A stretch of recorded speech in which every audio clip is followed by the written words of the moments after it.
Hi, I'm Talya, and this is Victoria. Hi! And we are two Tweedledums thinking about our recent high school experience, uni apps, and life ahead of college. We're recent IB survivors, and we want you to survive it too. So for today's episodes, we are going to give you tips and tricks for school. Yes! So that you can be very smart and successful kids. Very big brain people. Yes. So If we have any good advice to give on that. But we do. Because we have really lots of experience as IB students, and since it is one of the most, or if not the most, rigorous curriculum in the world, we think our tips and tricks today will help you even if you're not an IB student. Hopefully. Yes. Maybe.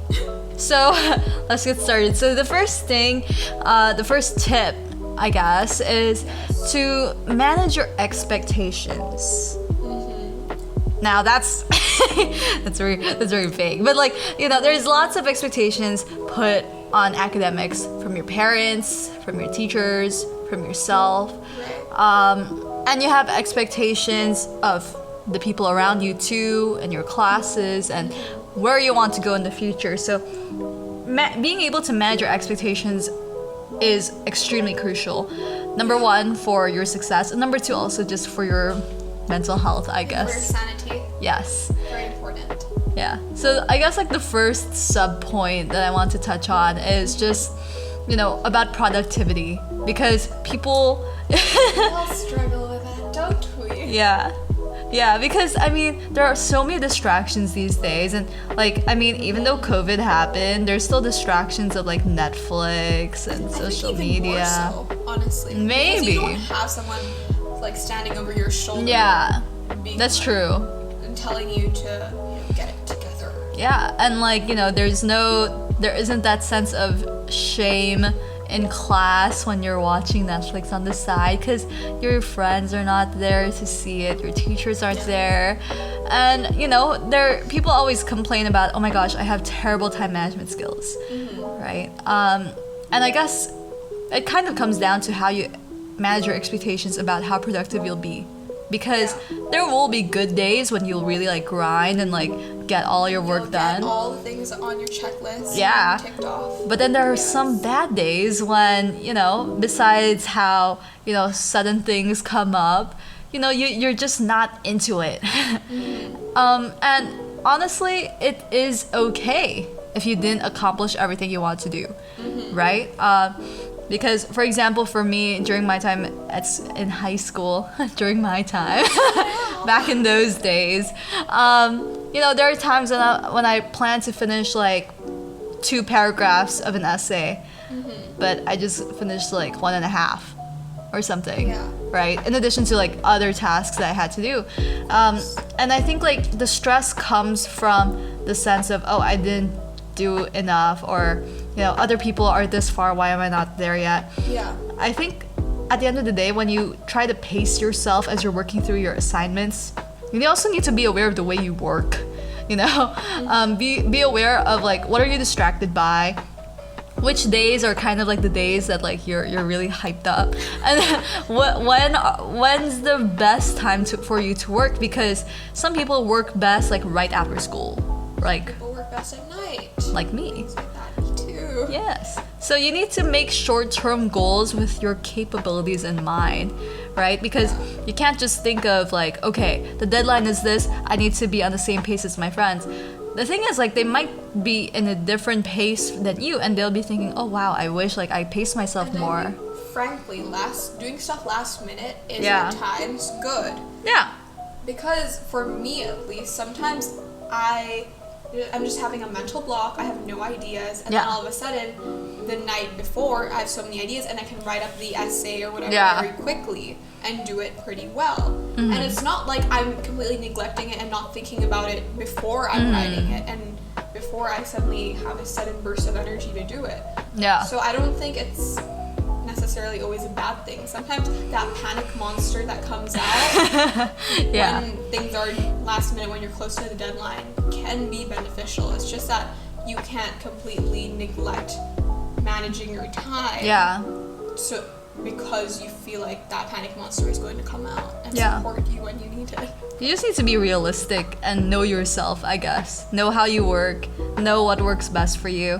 Like for me, sometimes when I'm just like too lazy to actually write an essay, I just like take the day off to think about it. Yeah. You know? Thinking is productive, guys. Yeah, it is. Like, of course, like if your way of thinking is like watching Uncle Roger videos on YouTube, that's not too helpful. I really think that's thinking about what you need to think about. Yeah. But you can think about what you need to think about while doing other things as well. Because it's actually useful sometimes. It is. Because like if you just write without thinking thoroughly first, you might come up with an essay that's not so insightful. Yeah, and sometimes that just writing, what you have on your mind and just brainstorming can be good, but other times you might write so much that trying to make something cohesive and within the word limit from that can actually take a longer time than if you planned well beforehand. Yeah, for sure.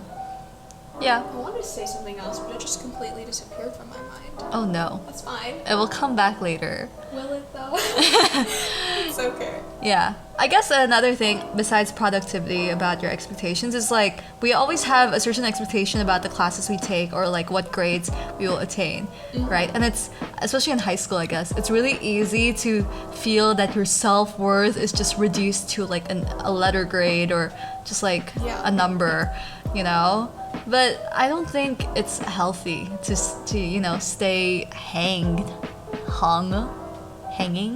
on that. Like, I mean, even though, let's say it's a subject that you score very well in, there will be times when like you got a bit hasty and things just stumble, or right? the way you interpreted the prompt or the rubric even is just different to how the teacher interpreted it, and that's fine because you'll come across that many times, not only in your high school education but also in life, I think. And so I think, it's very challenging because sometimes you, like, especially teachers at, like, higher levels in high school, they're a bit more, they have much higher expectations for you. And it's very easy to get, lost in that. But really, you just need to keep going. Like, for sure, read his or her comments very seriously. Take into account, okay, what was good, what wasn't so on the spot yet. But then, like, just keep going. And if it's unclear, do ask. Yeah. When I was younger, before DP, for example, I would be scared to ask. A, because I feel like it wouldn't change anything. And also B, because I didn't know whether my concerns were valid. Yeah. And to be honest, now looking back, your concerns are valid. Whether or not it changes anything on the paper is up to you. No, I don't. It's up to the teacher. Yeah, that's true. That's true. It doesn't really matter. What matters is that you actually took the initiative to talk to the teacher, and just even if it doesn't change anything, it helps build your confidence and helps you just communicate better, I think. So it's just a good exercise to have be. I can't think right now. My brain froze. Be something. Something. Yeah. And I guess, like, when you look forward to, like, university, you'll see and manage your expectations of, like, which universities are right for you, Because, like, as said in the previous episode, choosing universities is so important. Like, you want to choose places not based on the name, right? You want to choose something that suits you and what will challenge you, but is also a place that will, be some of the best 4 years or 3 years of your life. So be realistic when you're choosing, see yourself, see your grades, see your vibe, and then, I guess something else in terms of managing your expectations regarding grades or the universities you can or cannot get into, it's okay to ask for help. Not only from your teachers, but you can hire tutors. Obviously, not everyone has that luxury, and I completely understand that. But if you can, you don't need to feel ashamed in doing that. Yeah, Because, I mean, it doesn't mean you can't do it or you're not capable on your own, but it just means that you might have someone that can help you manage your expectations and manage your mental health and just manage your time more wisely. Because for me, I'm a person who likes to be mostly very focused in class and get as much as I can done in class, so I have less homework.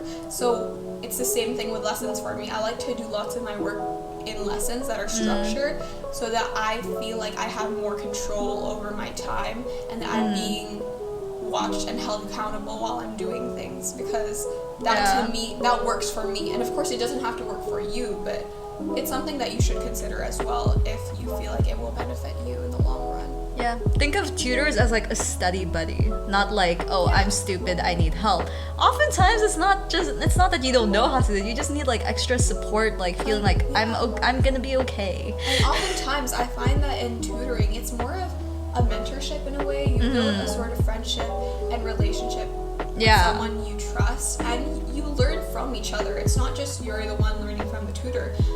I think tutors learn from you as well because of the things you bring up in discussions or things you ask maybe that can help them become a better tutor as well.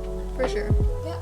And I guess like also another thing, like looking forward when you're thinking about when you're getting, especially for people going into grade 12 right now, really think things through of like how many universities you want to apply to. Please, yes, because guys, refer to our previous episode if you want to know. Because managing the time between your university applications, your schoolwork, your extracurriculars, oh my gosh, like you can easily get so overwhelmed, and then like you'll get so stressed out, and you'll get so just terrible, like you feel terrible. Or apply to the UK through UCAS, and it's not too terrible. I guess so, but still, like there's so much to do, you know. There's still that kind of pressure because it is a big deal. Yeah. It's a big step. Yeah, it's your next chapter in life, so make sure that you do think things through and, you know, try to do things ahead. Like for me, I worked on my application since like summer. Like started to write essays, so that during the grade 12 year itself, especially in the IB, when you start working on IAs and all those exam prep, you know, it would seem so impossible to me if like I tried to do everything last minute.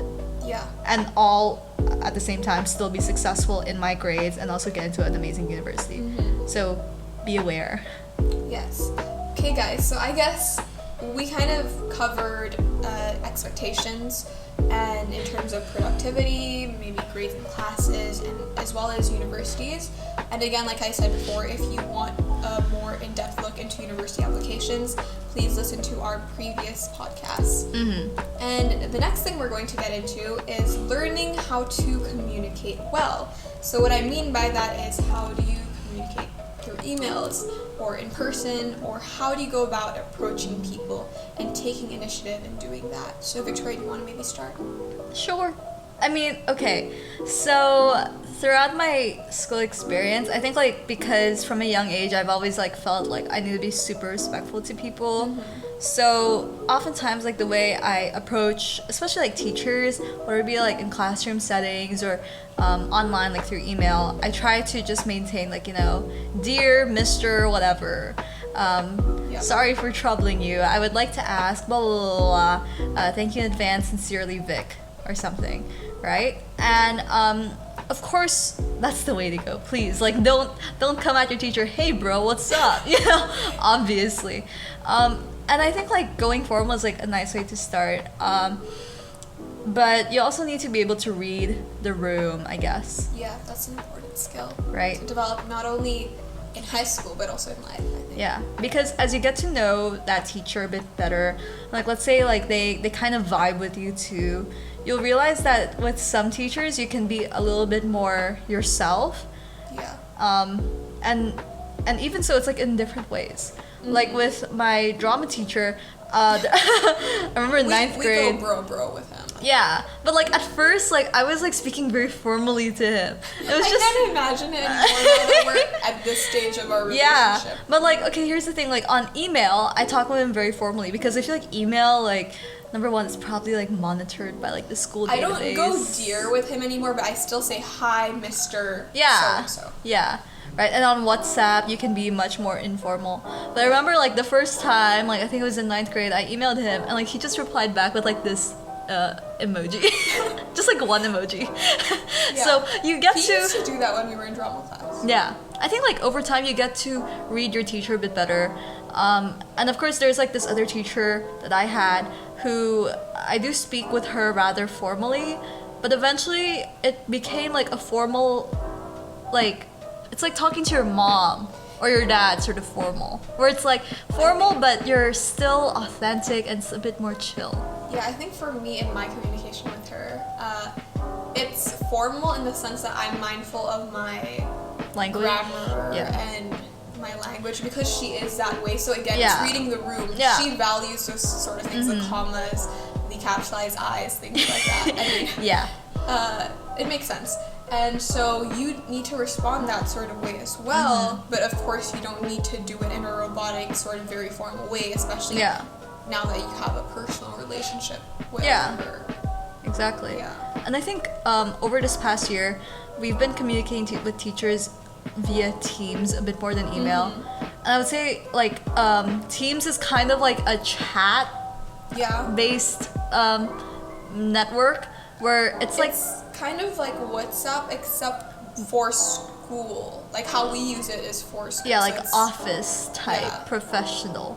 And like there are emojis and stuff, but it's not as, you know, free as WhatsApp, I guess, Yeah. because WhatsApp is very personal. So of course you also not only read the room, but also read the way, like the, what you call it? The medium, that's Right. it. The medium that you're using. Email, definitely a bit more formal. Yeah, so I think, for example, let's talk about Teams for a sec. Oh yeah. So teachers have, for example, let's say my history teacher, she often gives us back our work through Teams. And for Oh. example, she might say, hi Talia, this is your work, this is your essay, great work, or something like that. And if you just left it like that, I think it would show some sort of coldness or a lack of appreciation.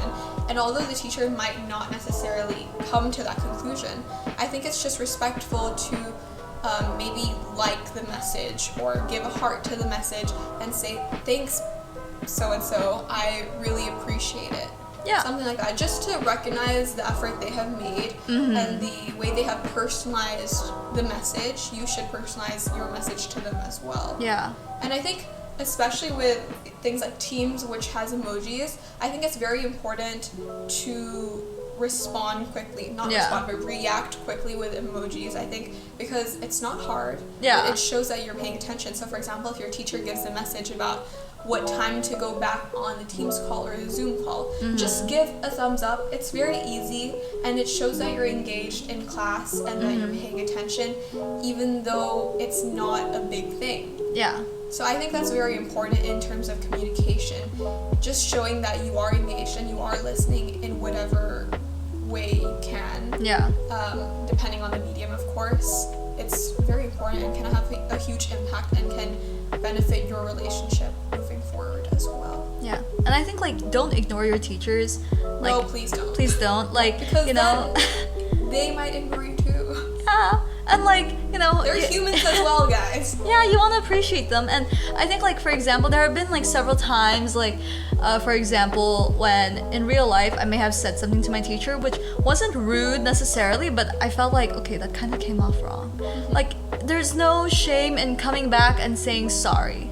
Yeah. You know, because at the end of the day think of them as like in a way like your parents, but like your academic parents, because like they technically kind of raise you 8 hours a Because the day. thing is, they might not even take it personally. They might not have even noticed it. Yeah. But if you feel unsettled, it's going to affect your relationship, and Yeah. it's going to affect how comfortable you are approaching them the next time. Yeah. So just get it off your chest and Yeah. apologize or clarify something. Yeah. It's, And yeah. not a big deal. It's not a big deal. And like even though they didn't take it personally the first time, like they would see you coming to them and like, oh wow, you know, you appreciate my feelings. That's maturity, and Yeah. it's also initiative, and I think everyone appreciates that. Yeah. But also, do not be too concerned or too overbearing, because I think there are some people in their email that they apologize 5 times already for just sending an email. And I would be tired reading that email if you're like, I am sorry to disturb you. I hope you don't mind. I am sorry that I am sending it at this time. In the same email, I think that's excessive. Yeah. Your teachers are there for you and they want to help you. So of course you have to be respectful, go hi or dear so-and-so. Would you mind reading my thing or whatever like that? Yeah. And of course ending it in a formal way. I would say it's important to kind of just look at different ways to end emails so that you're not always repeating yourself and you sound well versed and you sound slightly formal, but you also just sound like a person who cares about communicating well. Yeah, so do many thanks, best wishes, best regards, sincerely, cordially. Best regards. It just reminds me of in Christ. Going on something. Yes. Blessings. Yeah, so I don't know. Yeah. Anything like that, basically. Make everyone feel good and comfortable. That's important. I think like another thing is like, you know, when you're participating in class, learning how to communicate well is so important. Because like you want to answer the freaking question. Hold down over here. I'm sorry. Down. And like the thing is, I'm also guilty of it as well, because it's like when you raise your hand sometimes, and like I do this sometimes, where like you don't fully think about it, and so like as you're speaking, you think about it, and I mean it's not wrong. It's just that sometimes you ramble, and I do that a lot. So you need to be aware, like, you know, of like a certain structure when you answer questions, I guess. And I think this is especially applicable to Zoom, but not only to Zoom. Don't let there be huge and long moments of silence. Please just contribute to class. Even if you're wrong, it's fine. It's fine. I mean, for example, or you can just volunteer your friend. We volunteer each other a lot, especially in English class, I think. Or we pick up after each other. I think in several of the classes we're in, we do that. So your friends are there to help you as well, but sometimes they just need a conversation starter. So if you're saying something, oftentimes your friends will go in and go, oh, I agree or I disagree with that for whatever reason. So don't be afraid to be the first person, because the teacher will love that. The teacher will love you. And the class will just be a lot better, because no one wants to sit there and wait for 10 minutes while nothing is happening. But also at the same time, if you're the one that's always taking that responsibility upon yourself, and I think we sometimes do it in classes, you also sometimes have to just be okay with other people having to take that burden themselves, because they have to learn to be brave as well. And so if you're already doing it enough or as much as you feel like you should, then it's fine. Let another person have their chance as well, even if it's awkward for a moment. And I think like when we communicate in class, like you need to be confident. Not over or under though. Like that's true. There are some people who talk with too much confidence. Way too much. And it gets a bit like, I guess, bordering disrespectful, because it sounds like as if he or she is challenging the teacher. Or even lecturing the teacher. Or lecturing the teacher, which is very annoying for the teacher and also the rest of the kids in your class. It's very uncomfortable. Very. You have to sit through that, and you know it's not right. Because no matter how smart you are, in the end you're a student, and your teacher is your teacher, even if you don't agree with what he or she says, but communicate your disagreements in a polite way.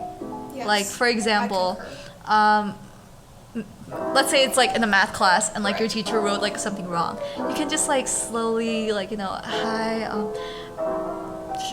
am I wrong? But perhaps didn't we have to do this instead? And honestly, most times teachers appreciate that. Because in a nice way, of course. In a nice way, of course. Yes, like you were saying, if you're just being rude, they will accept it because there are also other students. They don't want to react in a bad way, but it's wrong. It's disrespectful. So just quietly remind them of, for example, something they may have said previously, or just like if they got their answer wrong, like you were saying. And like, don't be underconfident, because that's just not good for yourself, because then you'll feel like, oh no, like I'm always wrong. Just like be I think this is what's right, but please correct me if I'm wrong. Basically, Be have that open to attitude. the feedback as well. His feedback is good. Yeah, because I think it also helps your teachers be more open to your feedback, I think. Yeah. Yeah. Okay, Moving on. moving on.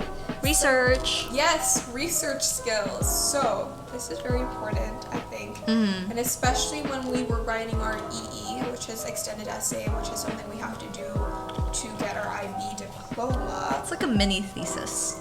Yes. So we had to do lots of research. And for me, yes. That long breath. Yeah. What I found very useful was our school's library website thing.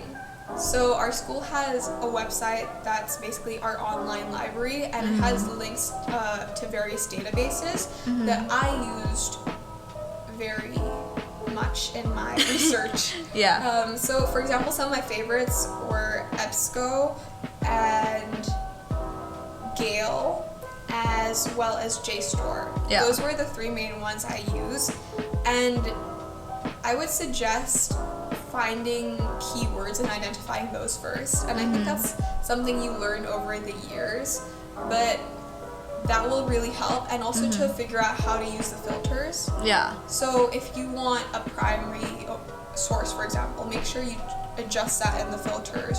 Or if you want it in a particular language or by a particular author, then make sure to do that, because it saves you so much time, especially now that not everything, but lots of things are digital. Yeah. You can Command F, you can download documents and send yourself the citations directly from the database. And I think that's something I enjoyed from using these databases. You can get various types of citations, MLA, APA, or, whatever, Chicago, and it just sends directly to your email. That's lovely. Exactly. So utilize databases. Don't be afraid of them. Yes. And I think in terms of researching, when you're reading a text, don't do it personally, I take notes. Yes, don't read passively, because at the end of the day, you'll have to reread it and you don't know what you just read. Exactly. So Vic will give her tips first, then I'll go in with my tips, I think. Yeah, so I think I learned a lot about this, particularly in English class, because English is where we do a ton of reading, especially for literature, and when you try to unpack something that's very meaty, it's so easy to get lost in the jargon that you actually forget what the point of that paragraph was. Yeah. So our English teacher really taught us how to read. It's kind of funny because at first you're like, of course we're illiterate, but I didn't realize that you were illiterate. I was Yes, I'm sorry. I was illiterate at age 16. But in the sense of I did realize that, that you might have missed so much in reading. Exactly. Because oftentimes you just get the main point, but there are other details that are very crucial for you to know. So you need to take notes for sure. It can be any system you want. Some people just take notes as they're reading, okay, that's an important point, I'll do that.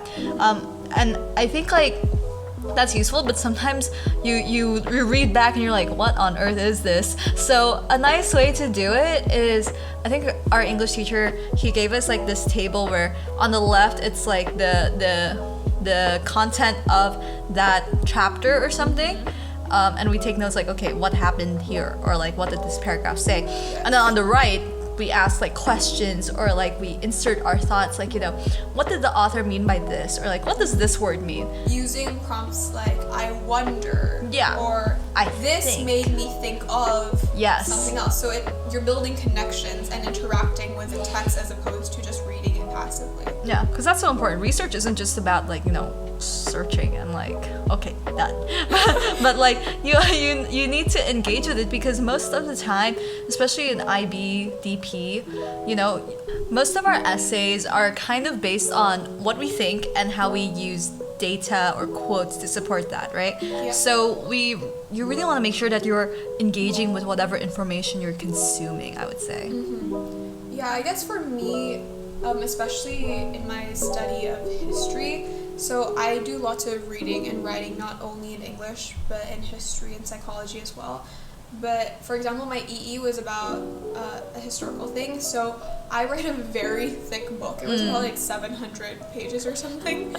And so, of course, you can't take notes about every single thing because you would waste so much time doing that. So what I did was that it wasn't my book, so I couldn't highlight on the page, but I took Post-its, and every page where I had a question or quote that I felt like I could use, I would write down the particular quote or the question and paste it on that page.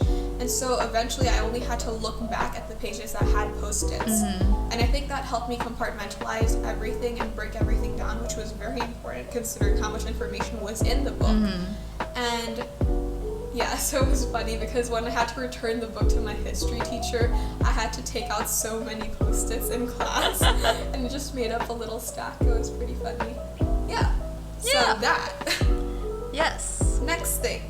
So how do we approach the just academic writing in general and the expectations associated to that, I guess, as well as the different styles across different subjects? Yeah.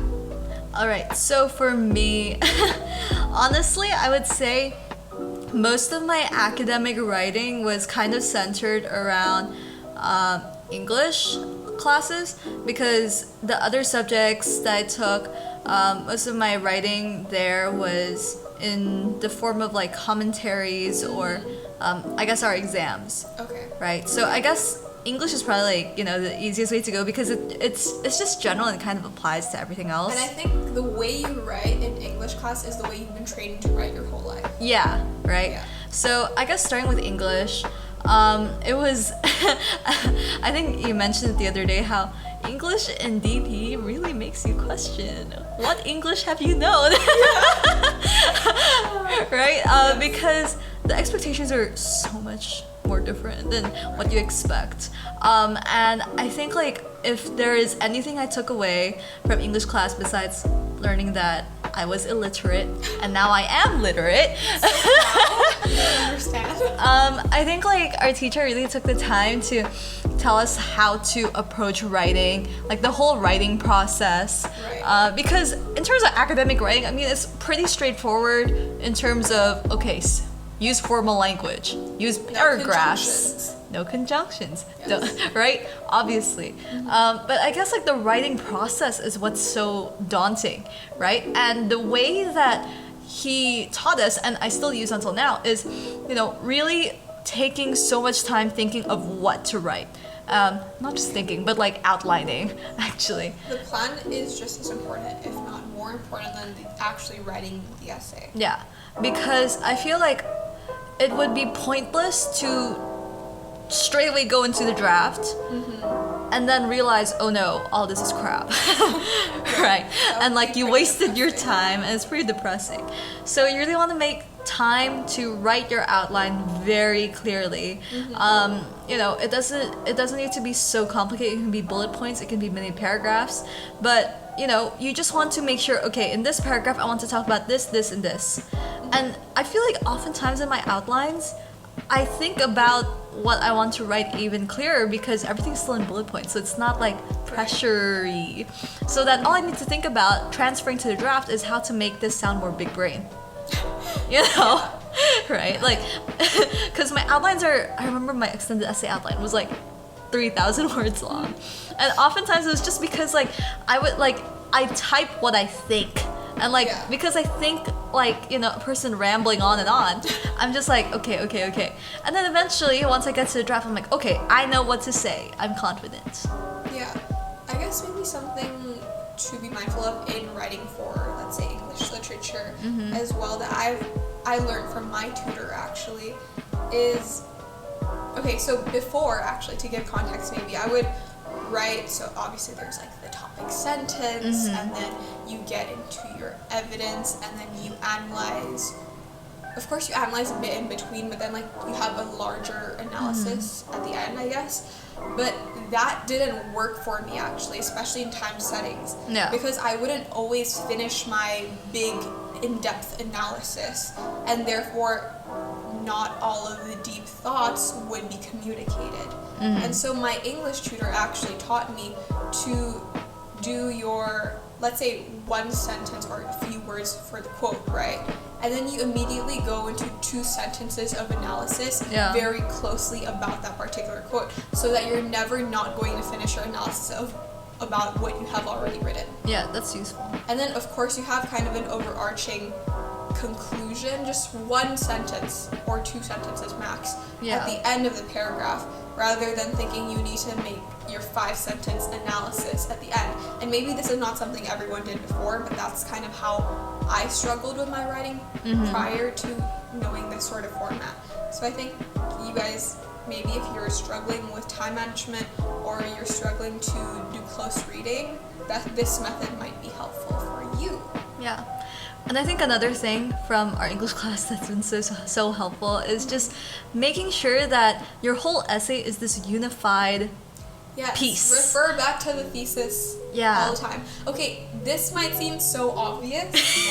It's painfully obvious, but so many people struggle with it. And I mean, I struggled too. Yeah. Yeah. Because oftentimes, like, when you get into, like, the really nitty-gritty details of, like, a certain quote, you start to wonder, okay, it does relate to the quote, but how does it relate to the overall essay? Right. You know? Because you don't want to just, like, go through everything and just, like, speed through everything, and then in the end you're like, what on earth?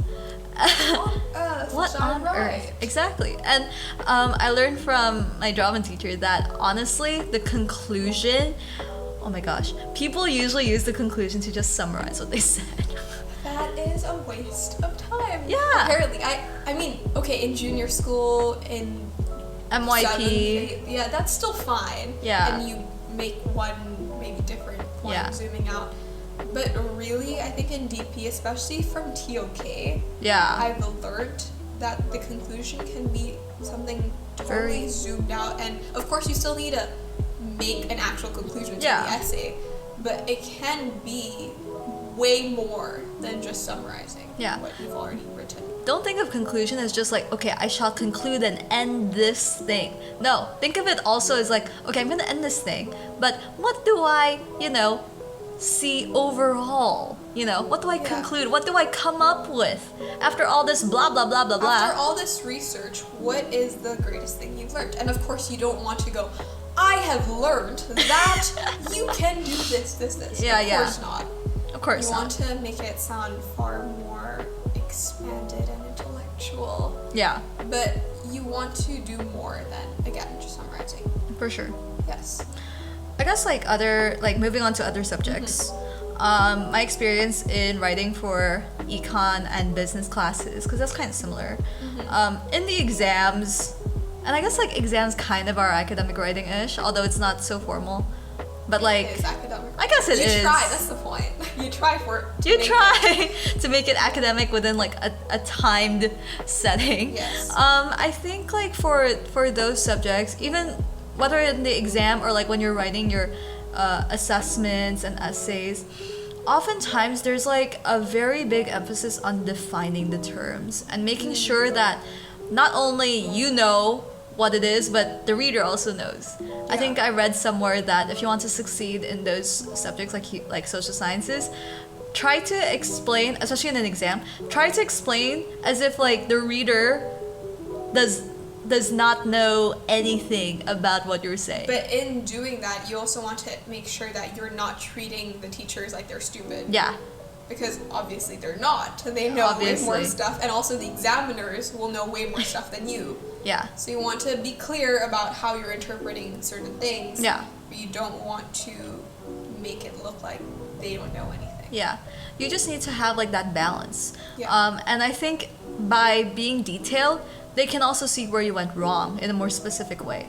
Because sometimes when you come to the teacher and you're like, why did I only get this, not an A, or something, right? Sometimes it's a bit hard for the teacher to specifically show here, if you didn't fully show your working. And I guess it kind of applies to any subject. You want to make sure that you're as detailed as possible so that you yourself can also see, okay, how did I come up to that conclusion, right? Yeah. And for me, especially in psychology, I really struggled with writing in that class. Oh, really? Really struggled in the sense that for a long time, I couldn't get beyond 5. Oh my. So, I mean, it's not that 5s are bad. Yeah. But, 5 out of 7, by the way, not yeah. 5 out of 10. That's she's not that bad. Yeah, so because it was completely different than any of the writing I had done previously. Although writing in history is also very different to writing in English, Yeah. it is more similar than in psychology. In psychology, defining terms is very important. Reporting on the aims, methods, and findings, remembering statistics is very important. Yeah. And I did not know how to be both, I guess, like, detailed in a sort of bullet pointy manner, while obviously not writing in bullet points and expanding it like it's an essay. Yeah. I didn't know where the balance was, and eventually I figured it out toward the end, and of course got better grades. Yeah. But it did take me a long time, and you know what? It's okay that you don't know how to do it. Like, why would you know how to do it? Yeah. You've never written like that before. So I guess that was really hard on me, just mentally as well and emotionally, because I felt like I was being dumb, especially when other people were catching on before I did. But it doesn't mean that I'm dumb. It just means that maybe that's not my preferred method of writing. Yeah. Yeah. And I guess, like, other than the social sciences, because like for sciences, natural sciences, I think, like, it's pretty straightforward. Like, you just follow whatever structure of a lab report that your teacher gave you, and you just be clear. Honestly, like, my chemistry teacher, he really hates it when you just go all over the place. Honestly, I would say, like, science, it's not my strongest suit, but it's, like, the easiest to write, because it's just blah. Just say it, you know. Yeah. You don't need to explain everything. Yeah, just use the terms that are appropriate for the natural sciences, of course. And identify the theories. follow the procedure. correct sort of outline. Yeah, the format. Yeah. And that's simple. I think probably writing in math is harder than science, especially math HL holding.